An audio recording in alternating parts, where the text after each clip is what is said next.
Tuan saudari, founder of Asoka, Bill Drayton pernah berkata, sekiranya kita memberi seseorang itu ikan, maka ia hanya dapat dimakan. Namun, sekiranya kita mengajar seseorang itu untuk memancing, maka nikmatnya dapat dinikmati buat selama-lamanya. Maka dengan itu, saya percaya sekiranya keusahawanan sosial ini dapat diaplikasikan di negara kita, maka impaknya dapat kita rasai bersama. Assalamualaikum dan salam usahawan. Saya titipkan buat semua. Semoga kita semua menjadi bangsa yang celik demi kemajuan manusia dan peradaban industri. Hadirin sekalian, bapa keusahawanan sosial pernah berkata, keusahawanan sosial ini dapat dipahami dengan dua perkara. Yang pertama ialah misi untuk menyelesaikan masalah sosial, dan yang kedua ialah imej perniagaan. Dalam erti kata lain, keusahawanan sosial adalah usaha untuk menyelesaikan masalah sosial dengan memberi pendekatan, dengan memberi kemenangan kepada kedua-dua belah pihak. Sebagai contoh, sebuah kafe di Cyberjaya yang bernama Autistic Cafe Project telah mengambil pekerja autism untuk bekerja di restoran mereka. Dengan inisiatif ini, dapat memberi peluang kepada golongan autism untuk mendapat pekerjaan. Data daripada Universiti Pertahanan Nasional Malaysia menunjukkan golongan autism hanya mempunyai 10% daripada mereka yang bekerja.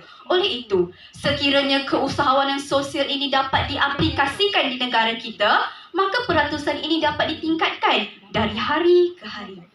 Hadirin sekalian, pada hari ini, Malaysia Global Innovative and Creativity Centre atau dikenali sebagai MAGIC telah ditubuhkan sebagai usaha untuk meningkatkan keusahawanan sosial di negara kita.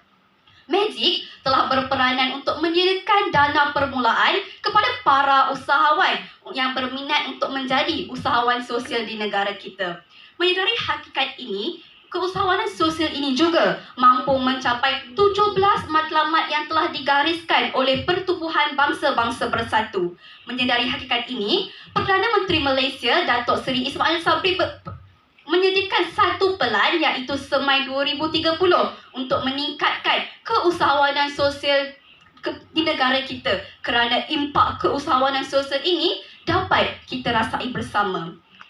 Warga intelektual sekalian, bertepuk sebelah tangan tidak akan berbunyi. Oleh itu, usahawan perlulah mengambil langkah proaktif untuk mengaplikasikan keusahawanan sosial ini dalam perniagaan mereka.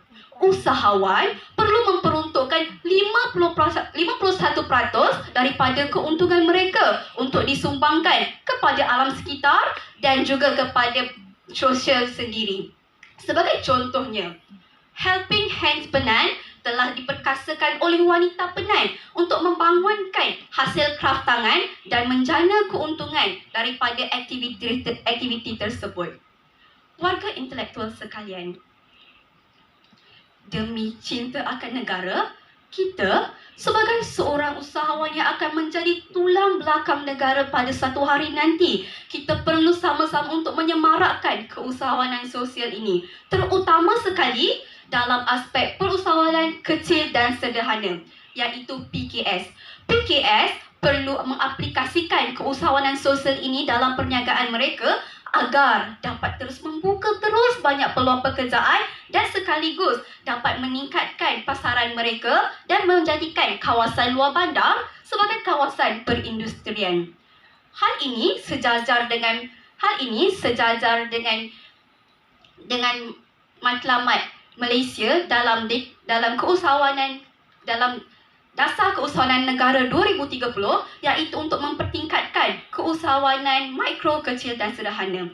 Hadirin sekalian, saya percaya bahawa MARA merupakan satu platform terbaik untuk mewujudkan keusahawanan sosial ini sekaligus meningkatkan keusahawanan sosial di negara kita. Jika saya diberi peluang untuk menjadi usahawan, saya akan memilih untuk menjadi usahawan di bawah MARA dan memilih untuk menekankan 3 aspek sebagai keusahawanan sosial ini. Yang pertama, care for people. Yang kedua, care for planet. Dan yang ketiga, care for profit. Sekian daripada saya. Sekian.